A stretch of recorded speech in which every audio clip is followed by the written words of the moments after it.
Senator John McCain joining us in studio right now. Senator McCain, it's great to see you. And I want to start by apologizing for what happened last time you were here at KTAR. I know my friends back in Gatos, they're great guys, and they had every intention of asking some intelligent questions. They just got kind of lost in the blubbering and slobbering over your daughter, Megan McCain. But really, they're good guys. Trust me on that. They're really good guys, and obviously my daughter Megan was very flattered, and they're really. She wasn't scared off by it. Well, she was a little. Yeah, she was kind of glad it was long distance. Listen, it's great to see you again. Thanks, Austin. Great to see you out at the Memorial Day celebration at Tempe Town Lake just earlier this week on Monday. That was a nice event. It's a very nice event, and it's kind of the Arizona relaxed, honor the veterans. Our Veterans Hall of Fame people were there. It was very nice. It was an interesting contrast a bit between that and Friday morning at the National Cemetery, which was far more formalized. Both, I think, were appropriate ways to honor our veterans. They were indeed both, and you told an extraordinary story. I know you've chronicled it in at least one of your books that you've offered, but before we wrap up this morning here at News Talk 92.3 KTAR, I'd like to have you tell that story again. I'll get to that in just a moment. Let's talk for a moment about the so-called economic stimulus bill. It's been a few months now. We've got a little water under the bridge. How's that working in your view? Well, in my view, it's not surprising that a lot of it has not been spent, number one. Number two is that there's huge wasteful aspects of it. There is, for example, they say that they want to spend billions of dollars on broadband access for rural areas. Mm-hmm. Maybe that's a worthy cause, and maybe we should do it if the voters and citizens want it done. But tell me what that has to do with stimulus when it takes 2, 3, 4, 5 years, even if you started immediately. So what happened was, as you know, Austin, it got just loaded up. I mean, when the train started leaving the station, it was loaded with every conceivable pork barrel earmark project. We did the top 10. We Twitter. Yeah, I was just going to reference that. And every hour we would do a different pork barrel project. And I remember a quote that you made vis-a-vis Twitter: nothing spells economic stimulus like promoting astronomy in the Hawaiian Islands. I'm sure you remember that. I mean, how much was budgeted for promoting astronomy in Hawaii? I think it was a couple of million. It just seemed absurd. And you've been a deficit hawk as long as I'm aware of you being in the Congress. Where are we headed with this?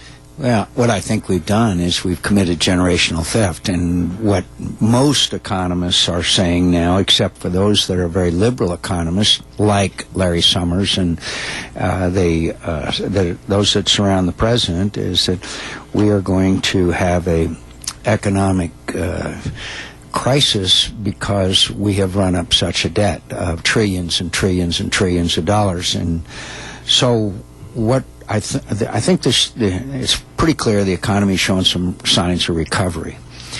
But what happens after it recovers? How strong is the recovery? And how do we pay off this debt? You know, a lot of Americans don't know it, but we did have an alternative to the stimulus package. It was $400 billion.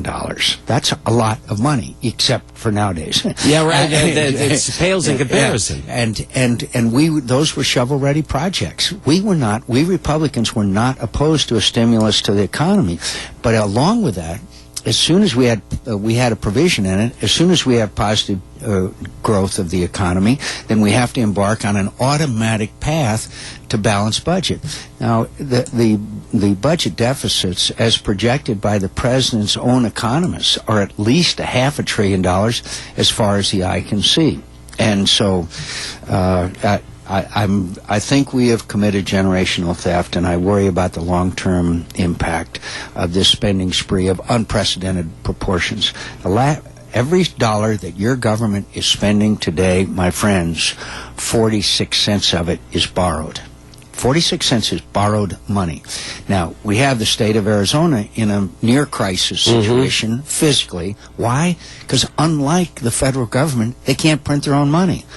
If you went to the governor and the legislature today and said, go ahead and print your own money, then I think their burden would be... There's a constitutional crisis. Yeah, Sure. So what we have done and elections have consequences, in my view, is going to have a devastating effect on our economy in the future. In the 1970s, we went on this kind of a deficit spending kind of a imbalance, and we had to have Volcker and a wringing out of our economy. When I came to office in 1983, interest rates were 21%. Still in 83? Yeah. Wow. Yeah, because they were squeezing out, they had to wring out the economy because of the massive deficits and inflation that we were experiencing. I worry a great deal about that. As do, I think, many Americans, particularly right here, right now. Senator John McCain in studio with us at News Talk 92.3 KTAR. It's Ann Carlo Mornings, and I'm Austin Hill. Glad to have you back with us again this morning. We all know, Senator, where the expression "spread the wealth around" came from last year. Is the president trying to move the United States in the direction of us becoming more of a European socialist state? I don't know if he's trying to. He continues to state that he doesn't want to own automobiles, manufacturing companies. He doesn't want to own banks. He doesn't. Well, the fact is he does. We're now talking about, we're having the government now own life insurance companies. The largest insurer in the world, AIG, is now owned by the federal government. Chrysler and General Motors will be owned by the federal government and the United Auto Workers Union. So the president, as economists say, they don't want to, but they are. But they are. And we are now another $50 billion they want to put into General Motors. I said months ago, let them go into bankruptcy, have it pre-structured, they can come back out and be viable. Now, tens of billions of days later, of the taxpayers' money, we now have them, guess what, going into bankruptcy. And, you know, the thing that's aggravating about this, Austin, very quickly is we'll bail out Chrysler and General Motors, tens of billions of dollars. Yet you and I can walk down Central Avenue here, see a small business person who is closing their business, and they're too small to save, but yet GM is too big to fail. What's wrong with that? Where's the justice there? Where is the justice? No. Senator John McCain with us at News Talk 92.3 KTAR. Let's talk another issue that I know is weighing very heavily on your mind. North Korea. North Korea behaving very belligerently. In fact, our Secretary of State Hillary Clinton has said as much. Here's a little bit of her remarks from just yesterday. Continues to act in a provocative and belligerent manner toward its neighbors. And Secretary Clinton also went on to say that North Korea needs to experience consequences and they need to be meaningful. What options are left for the United States in terms of trying to create meaningful consequences? Well, first of all, I appreciate Secretary of State's rhetoric, but we all know that there are certain measures that need to be taken, and I think she should have articulated them, including the fact, as full and certain knowledge that China is the only country that has real significant influence on North Korea.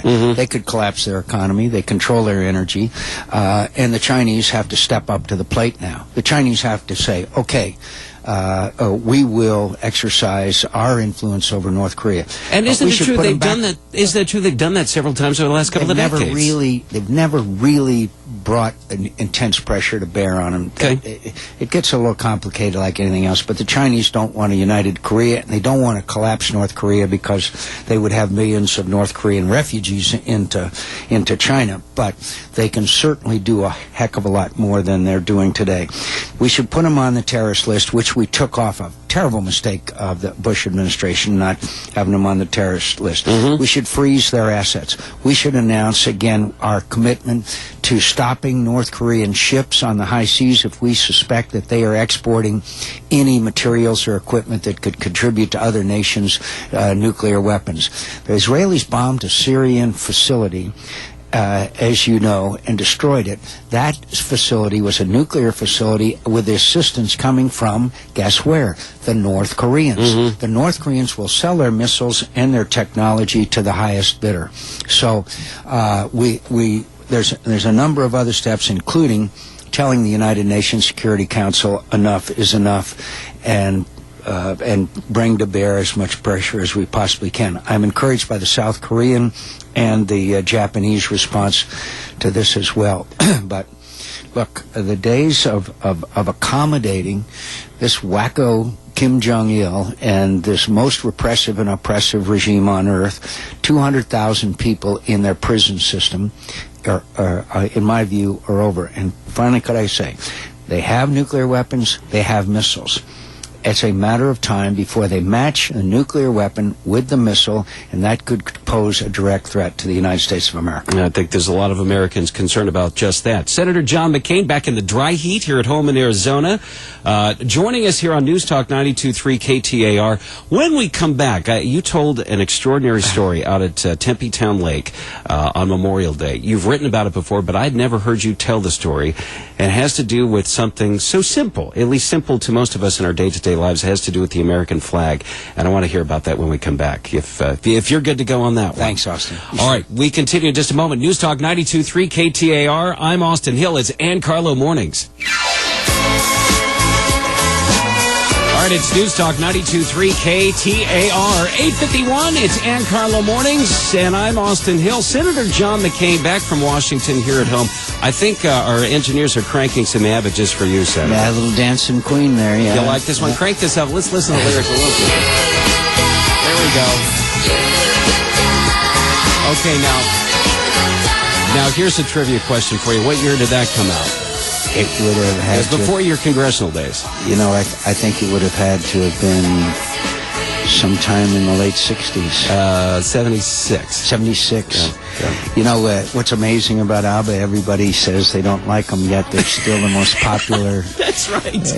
And Mamma Mia has given them a whole new life with another generation of Americans. It's is remarkable. It is indeed. Look, real quick, and I started off the show here asking you a question about Meghan McCain and my colleagues Mac and Gatos here.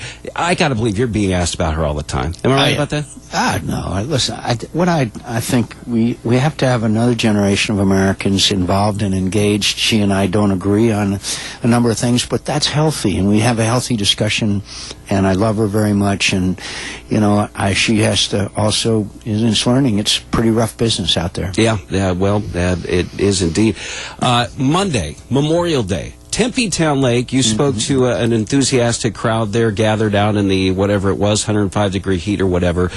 You told a story that you've written about it, but I never heard you articulate it. It had to do with the American flag. And on this day where we've got this story in the national news headlines about a woman who's penalized at her place of work in the Dallas-Fort Worth area for, of all things, putting an American flag on the wall in her office.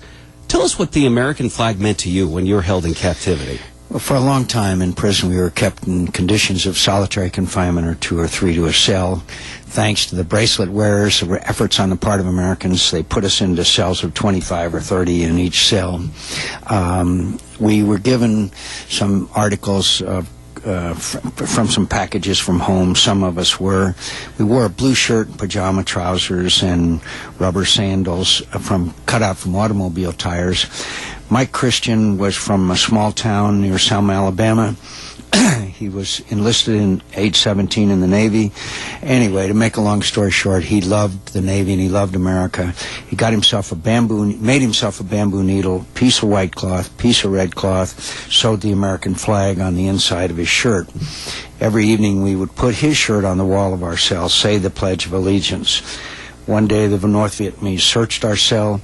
They found Mike's shirt with the flag in it, removed it that night, came back, called him out of the cell, beat him very badly, threw him back into the cell. We slept in a cell with a concrete slab with light bulbs in each corner of the room. We cleaned him up as well as we could. I went to lie down to go to sleep. I happened to look over in the corner of the cell, sitting there with his bamboo needle and a piece of white cloth, a piece of red cloth, his shirt, and his eyes almost shut from the beating he had received, was Mike Christian making another American flag. He was doing that for us to be able to pledge our allegiance to our flag and country, not to himself. You may have seen in the paper this morning, one of the men in that room was a guy named Jack Bomar, who just died, a dear and beloved friend who lived here in the valley, and was in that room at that time. I cherish his memory, and my thoughts and prayers go out to his family. An extraordinary life experience for anybody, and I'm so glad you told us that story, particularly on this day where we're bombarded with this news from Dallas-Fort Worth. A woman is being prohibited from displaying the American flag in her office. Remarkable. Thank you for your service to the country. Thank you for your continued service to the great state of Arizona. Thank you, Austin. It's great to be back on KTAR, and thanks for the great job you do of informing the people of the state of Arizona. Well, I hope you can take in as much dry heat as you can. When do you have to head back to Washington, by the way? This weekend I'm going back. We're in session next week. Yeah, that's what I thought. Safe travels. Thanks very much. Good to speak with you. Senator